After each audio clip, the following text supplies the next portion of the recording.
Ça, c'est une volonté exprimée par tout le monde. Et le discours de politique générale, c'est un discours qui est extrêmement attendu et qui permettra peut-être aux acteurs qui hésitent de venir dans le dialogue, qu'ils disent, voilà, qu'ils saisissent cette occasion pour dire, voici le discours que nous avons entendu aujourd'hui, nous rassure, nous donne beaucoup de plus de confiance. Nous allons participer à ce dialogue-là pour sortir de cette transition de façon apaisée.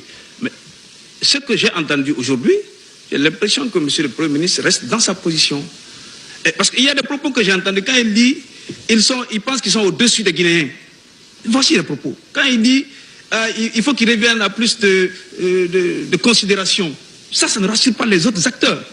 Vous allez, c'est la même chose qu'on a reproché au gouvernement qui vous ont précédé.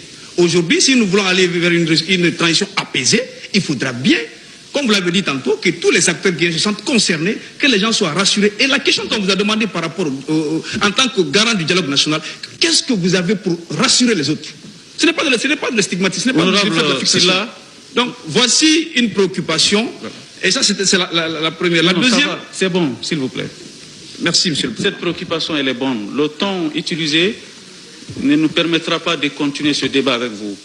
Parce que nous sommes dans une tribune où on a toutes les libertés.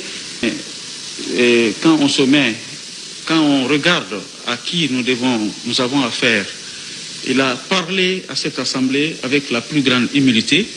Il faudrait que nous fassions autant. 4. Honorable Fadia, On n'est que 4.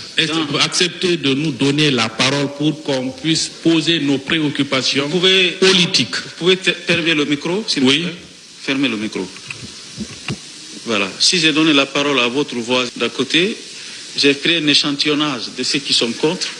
Pas là pour porter ma parole, hein. Il est conseiller, je suis conseiller. Donc il est conseiller, je suis conseiller. On connaît ce groupe parlementaire. Non, il est conseiller, je suis conseiller.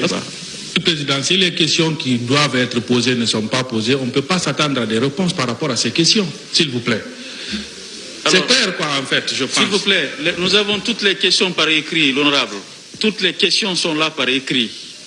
Donc nous allons adresser ces questions à M. le Premier ministre et il aura les réponses. Pas toutes les questions, M. le Président.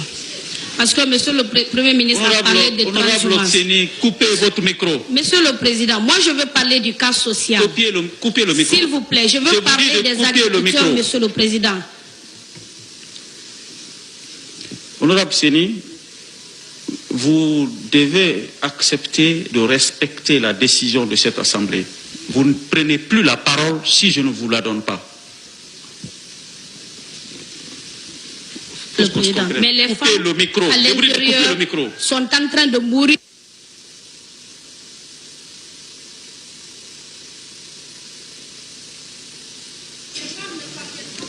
Alors, je demande, si vous continuez à parler, je vais appliquer les dispositions du règlement intérieur en la matière.